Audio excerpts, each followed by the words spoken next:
বাংলাদেশে তাবিজের যে অবস্থা, আমি তাবিজের পুরো মাসালা ডিটেল আলোচনা করছি না, আমি শুধু একটা ধারণা দিচ্ছি, সির্ফ একটা ধারণা, কথা গুলিয়ে ফেলবেন। আমি তাবিজের মাসালা নিয়ে পুরো ডিটেল আলোচনা করছি না, এটা অন্য কোনো জমায় যদি সুযোগ থাকে একেবারে পয়েন্ট বাই পয়েন্ট ধরে ধরে সব দলিল প্রমাণ দিয়ে লম্বা আলোচনায় যাব। যদি কোরআনের কোন আয়াত লেখে তাবিজের কি হুকুম, নবীর কোন দোয়া লেখে তাবিজের কি হুকুম, আর যদি ওই 1 2 3 বিভিন্ন সংখ্যা লেখে এর কি হুকুম, এটা ভিন্ন আলাপ, আমি ওদিকে যাচ্ছি না। আমি এই পয়েন্টটা শুধু ধরিয়ে দিচ্ছি, বাংলাদেশের অধিকাংশ তাবিজের মধ্যে শিরিক আছে। কিভাবে? আমার নিজের জীবনে যেই কয়েকটা তাবিজ আমি খুলে দেখেছি অথবা কেউ আমাকে দেখিয়েছে, এর বেশিরভাগগুলোর মধ্যে আমি ডাইরেক্ট শিরিক পেয়েছি। কেমন?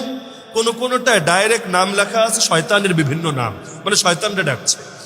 কোনোটায় ফেরাউন, হামান, কারুন, এই নামগুলো পেয়েছি। ফেরাউন, হামান, কারুন, একেবারে তাবিজে স্পষ্ট লেখা। অনেকগুলো তাবিজ পেয়েছি এখানে মূর্তির মতো, মানে পুতুলের মতো ছবি আঁকা, মানে কি যেন একটা এঁকেছে, এটা আমরা নাম গন্ধ কিছু বুঝতে পারছি না, একটা মূর্তির মতো আঁকা, একটু চুল টুল দেওয়া, কান দেওয়া, বাচ্চারা যেভাবে ছবি আঁকে আর কি, এটা দেওয়া, আর পাশে কিছু কথা লেখা। এটা যে কোন ভাষা বা অর্থ কি তা মাথায় ধরে না, বাকি এটা নিশ্চিত যে এর মধ্যে কোনো একটা কুফুরের আশ্রয় নেওয়া হয়েছে। তো এখন বড় একটা সমস্যা হলো, বাংলাদেশে যারা তাবিজ লেখে, রাজবাড়ির অনেকে নারাজ হবে আমার এই কথা শুনলে, কিছু করার নেই। বাংলাদেশে যারা তাবিজ লেখে এদের বড় একটা অংশই ভালো আলেম না। বাস্তব না কি অবাস্তব?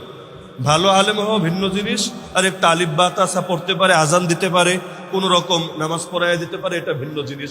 বাংলাদেশে যারা তাবিজ লেখে বড় অংশ বুঝেন তো, সবাই না, তবে সংখ্যাটা একেবারে কম না, 60-70% হবে অন্তত যারা আলেম না। আলেম না হওয়ার কারণে এরা কি করে? এরা বিভিন্ন বই থেকে তাবিজ লেখা শেখে, অথবা আজকাল তো যোগ আপডেট, গুগল সার্চ করে করে, অথবা টেলিগ্রামে বিভিন্ন চ্যানেল আছে এই তাবিজ তোমারের, এগুলো ফলো করে করে সেখান থেকে শেখে। এর ব্যাখ্যা নাই ওদের কাছে। আমি 1-2 জনকে জিজ্ঞাসাও করেছি, এই যে লিখলেন এর মানেটা কি, আপনি কি বুঝালেন? মূলত এর মধ্যে তো শিরিক দেখতে পাচ্ছি, কি বুঝালেন? বললো কি বুঝিয়েছি তা তো আমি বুঝি না, আমি তো অমুক জায়গায় পেয়েছি, আমি ব্যাস কপি পেস্ট করে জীবন চালাইয়া দিচ্ছি। যে আমি পেয়েছি জাফরান কালি দিয়ে পূর্ণিমার রাত্রি গভীর রাত্রিতে অমুক নদীর পানি এনে তারপর এর সাথে মিশিয়ে এটা করতে হবে, বাস করেছি, আমার কাছে কোনো ব্যাখ্যা নাই। তো যার কাছে ব্যাখ্যা নেই তারা ধরবেন কিভাবে? ও তো কপি পেস্ট করে চলছে।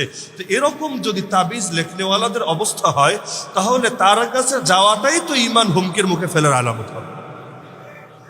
হ্যাঁ, বলবেন তাহলে সমাধান কি? আমাদের তো সমস্যা হয় একটা বাস্তব। কারো বাচ্চা রাতে ঘুমায় না, কান্নাকাটি করে, কারো দেখা যায় বাচ্চার শরীর হঠাৎ ভাঙতে শুরু করেছে, কারো জামাই বউর মধ্যে ঝামেলা দেখা দিয়েছে, কাউকে হলো অনেকে ক্ষতি করার জন্য জাদু করেছে, বিভিন্ন ঝামেলা হতে পারে, আমি অস্বীকার করছি না। এগুলো যে ঝামেলা হতে পারে এগুলো তো হাদিসের মধ্যেই আছে, কোরআনের বিভিন্ন আয়াত থেকেও বুঝে আসে। তো এগুলো সমাধান কি? আল্লাহ তো এমনি দোয়া শেখায় নাই, অমিন শাররি হাসিদিন ইযা হাসাদ, তার মানে হিংসুকের হিংসা মানুষের ক্ষতির কারণ হয়, তো বাঁচা তো দরকার। সমাধান কি? সমাধান মৌলিকভাবে তাবিজ না, সমাধান মৌলিকভাবে তাবিজ না। কারণ এই সমস্যাগুলো নবীর জামানায় ছিল নাকি ছিল না? ওই জামানায় হিংসা করতো কিনা, জাদু করতো কিনা, ওই জামানায় জিন এসে অনেকটা ধরতো কিনা, তাহলে ওই জামানায় সমাধান হতো কিভাবে? ইসলামের মূল সমাধান হলো রুকিয়া, বাংলায় বলে ঝাড়ফুঁক। ইসলামের মূল সমাধান কি? আরবিতে বলে রুকিয়া, রুকাইয়া বললেন না, রুকাইয়া আবার মেডিকো নাম, এটা না, রুকিয়া। আর বাংলায় অনুবাদ হলো ঝাড়ফুঁক। কোন ঝাড়ফুঁক? আল্লাহ নবীজির জীবনী পড়লে দেখবেন, আল্লাহ নবীজি কোরআনের বিভিন্ন আয়াত পড়ে অথবা বিভিন্ন দোয়া পড়ে ঝাড়ফুঁক করে দিতেন, সঙ্গে সঙ্গে সমাধান হতো। এমনকি অনেক সময় এমনও হতো যে আল্লাহ নবী নিজের হাত বুলিয়ে ব্যাস একটা বাক্য বলে দিতেন, কেচ্ছা খতম। যেমন এক জিনে ধরা রোগীকে নবীর কাছে আনা হলো, আল্লাহ নবী তার বুকের মধ্যে নিজের হাতটা রাখলেন, হাত রেখে বললেন, উখরুজ আদুওয়াল্লাহ ফাইন্নী আনা রাসূলুল্লাহ, আল্লাহর দুশমন শরীর ছেড়ে বের হয়ে যা, আমি আল্লাহর রাসূল তোকে বলছি, বের হয়ে যা। ব্যাস বলতে দেরি, সঙ্গে সঙ্গে সুস্থ হতে দেরি। ইসলামের মূল তরিকা কি? ঝাড়ফুঁক, মাথায় রাখবেন। ইসলামের মূল তরিকা কি? ঝাড়ফুঁক।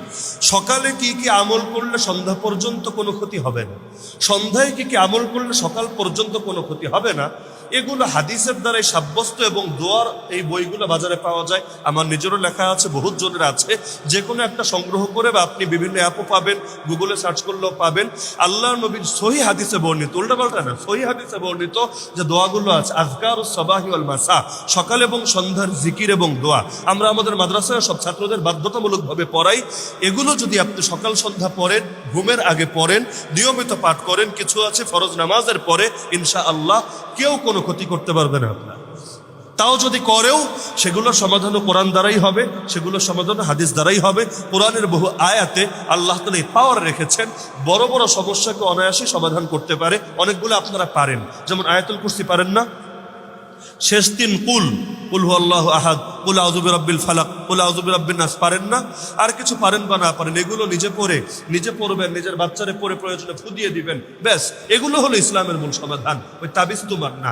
আজকাল গণহারে লোকে তাবিজ বাঁধে, এই বাচ্চাদের দেখলেই দেখা যায় হাতে একটা দাগা বেঁধে রেখেছে, কোমরে একটা বেঁধে রেখেছে। কি সমস্যা? এই সমস্যা। আচ্ছা, এই সমস্যার সমাধান তো হাদিসে আছে, তুমি নিলে না কেন? বলবে এক একজনের এক এক কথা। কেউ এটাও বলে আমি পড়তে পারি না, তো বাচ্চারে ফু দিব কিভাবে? তুমি যদি পড়তে না পারো, অন্তত অডিও চালু করো, বাসায় ইউটিউব থেকে তুমি অডিও শোনাও। অডিও শোনালেও ফায়দা এক পর্যায়ে না হলেও মোটামুটি ফায়দা হয়, এর পর্যাপ্ত অভিজ্ঞতা আমাদের আছে। তো অন্তত যে কোনোভাবে শোনাও, কিন্তু এই আয়াতের উপর একিন নাই, হাদিসের উপর একিন নাই। একিন হলো কি লিখেছে না লিখেছে অস্পষ্ট জিনিসের উপর। অথচ যদি শিরকি কিছু লিখে থাকে, যেই কবিরাজের কাছে গেলেন, ও যদি শিরকি লেখা লেখে, কুফরি লেখা লেখে, ওর ইমানও শেষ, আপনার ইমানও হুমকি। তাহলে এগুলো বন্ধ কর। এই তাবিজ ব্যবসা ভাই বড় কঠিন ব্যবসা। আমি ওই যে শুরুতে বলেছি না যে অনেকে রাগ করবে, কারণ এটা ব্যবসায় হাত দিলে মানুষ সইতে পারে না। আরো 5 বছর আগে আমি যখন এই যে ভাজনচালা মসজিদে বসে আমি বলেছিলাম যে কোরবানি নিজেরা জবাই নিজেরা করবে, নিজের পশু জবাই নিজেরা করবে। আর কেউ যদি অক্ষম হন, না পারেন, এমন দুর্বল লোক আছে, হাড় দুর্বল, পারেই না, বা যারা শরীকে আছে কেউই পারে না, তাহলে ভিন্ন আলাপ। তাহলে যে উত্তমভাবে পারে তার সাহায্য নেন, সমস্যা নেই। কিন্তু নিজে যদি পারেন তাহলে অন্য কেউ দিয়ে করায় আনবেন। নিজের পশু নিজেই করেন, এটাই সুন্নাহ। রাসূল নিজেই করেছেন, সাহাবীরা নিজেই করেছেন, এটাই সুন্নাহ। এবং আপনার দিলে যে আবেগ থাকবে, এটা আমার দিলে থাকবে না, স্বাভাবিক ব্যাপার। আপনার বাপের জন্য দোয়া করলে আপনি যে আবেগ নিয়ে করবেন, আমি সে আবেগ নিয়ে করতে পারবো না। তো নিজে পারলে নিজেই করেন, এটাই উত্তম, এতেই দিলের কোরবানি বেশি হবে। তখন দেখা গেল অনেকজন রাগ করেছে আমার উপর, আমি নাম বলবো না, অনেকজন রাগ করেছে। কেন? কারণ জবাই করলে 200-400 করে যদি পাওয়া যায়, তাহলে 20 জনের জবাই করলে মোটামুটি একটা ভালো অ্যামাউন্ট তো হয়ে যায়, একদম খারাপ না। একদিনে যা আসে মাগনা, তাই তো ভালো। তো এখন অনেকে রাগ করলো যে কি রে, আমাদের রিজিকে হাত দেওয়া লাগলো। কিন্তু বিষয়টা তো আসলে রিজিকে হাত দেওয়ার বিষয় না, যা বাস্তবতা তা তো বলা লাগবে। তো কেউ যদি তাবিজ তুমারের ব্যবসায়ী করে, যেভাবেই হোক, ভালোভাবেই হোক, মন্দভাবেই হোক, শিরকি ভাবেই হোক, বৈধভাবেই হোক, আর আমি যদি মানুষের রুকিয়া প্রমোট করি, রুকিয়া করতে বড় হুজুরের কাছেও যাওয়া লাগবে না। হুজুরের কাছে গেলে যেতে পারেন, যেমন সাহাবীরাও নবীজির কাছে নিয়ে এসেছেন। কিন্তু আপনি নিজেও করতে পারবেন যদি আয়াতগুলো হাদিসগুলো আপনার জানা থাকে।